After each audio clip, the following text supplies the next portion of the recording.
La situation humanitaire en Ukraine, principalement dans les zones de guerre au nord et à l'est et au sud, est catastrophique. Des habitations dévastées, plus de 10 millions de personnes en fuite, surtout des femmes et des enfants. La coopérative européenne Longomaï est implantée depuis le début des années 1990 dans le village de Nijné Selice, dans la province de Transcarpathie, à l'ouest de l'Ukraine. L'oblast de Transcarpathie est frontalier avec la Slovaquie, la Hongrie et la Roumanie. L'avantage géographique est que la région de Transcarpathie, dans laquelle Longomaï est implantée, n'a presque pas été attaquée. Elle est donc devenue un point de passage idéal pour l'aide humanitaire en provenance de l'étranger. Mais l'accueil dans cette région de centaines de milliers de personnes déplacées est un énorme défi. L'été dernier, les Amis de Longomaï en Ukraine ont entrepris d'acheter et de rénover un ancien bâtiment en plein centre du village pour créer un refuge pour les personnes déplacées. Lors de l'inauguration, juste avant Noël, nous nous sommes entretenus avec Orest Del Sol, membre de Longomaï qui habite depuis 30 ans en Transcarpathie. Alors Orest, on est devant le nouveau refuge au milieu de Nijné Selice. Ouais. Comment vous êtes arrivé à faire ce refuge? D'abord, dès que la guerre a commencé, il y a eu énormément de gens qui ont fui les zones occupées par les Russes et les bombardements. Donc on a eu sur un village de 3000 habitants jusqu'à 1200 réfugiés qui ont été dans chaque famille été acceptés. Et nous, on a pris beaucoup de gens à l'école maternelle, à la grande école et chercher des endroits où on pouvait les loger, aussi dans nos fermes de Longomaï. Et très rapidement, on a compris que les écoles auront aussi besoin d'être réouvertes.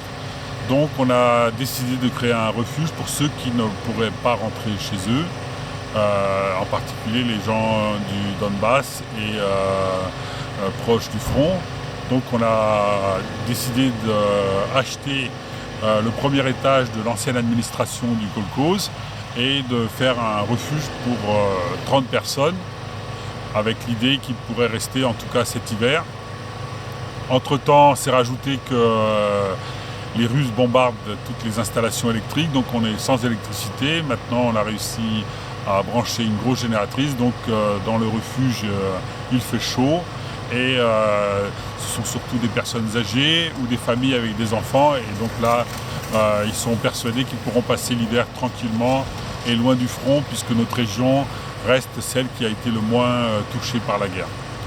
Donc en 2 mois, ce bâtiment a été rénové pour construire ce refuge. Oui, c'est 2 mois, 3 mois pour réparer, pour imaginer les plans avec nos amis dans les autres coopératives de Longomaï qui nous ont aidés dans la conception, dans la formulation du projet, dans la recherche de financement. Et ce qui est aussi très important, on a ici tout un groupe d'accueil local qui s'occupe psychologiquement que les personnes se retrouvent dans ce lieu où ils se retrouvent dans une perspective d'avenir. En tout cas, cet avenir, c'est jusqu'au printemps, un lieu où on peut passer l'hiver. Et qui c'est les gens qui habitent maintenant dedans? Alors, c'est principalement des gens dont la maison a été détruite ou dans des gens qui viennent des régions qui sont actuellement occupées par les Russes.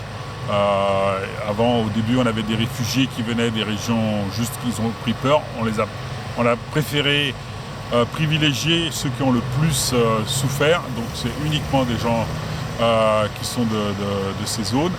On peut dire que plus de la moitié, ce sont des retraités. Ils ont plus de difficultés à trouver où trouver refuge. Et notre refuge, il a la spécificité d'être gratuit. Et Longomaï finance une cantine solidaire pour eux, donc les repas sont gratuits pour eux. Et il y a un accompagnement psychologique, beaucoup de gens qui sont traumatisés.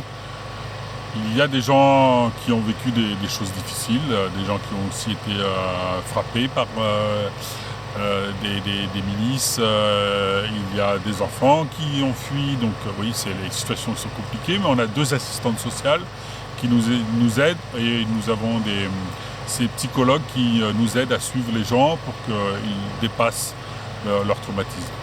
Et au bout de 6 mois dans le refuge, ils ont des idées, qu'est-ce qu'ils vont pouvoir faire? Pour l'instant, la plupart des gens ne rêvent que d'une chose, c'est que la guerre s'arrête et qu'ils puissent rentrer chez eux. Mais déjà, nous savons que certains ne veulent pas rentrer chez eux, qu'ils n'y voient pas l'avenir. qu'ils ont peur que la guerre ne s'arrête pas, ou bien que si elle s'arrête, elle recommence dans pas longtemps. Et notre région étant la plus éloignée de la Russie, certains ils s'imaginent de rester dans nos villages, ce qui pour nous aussi une perspective, puisque nos villages souvent vivent un exode rural. Donc si des gens veulent s'installer, on fera tout pour les aider. Merci.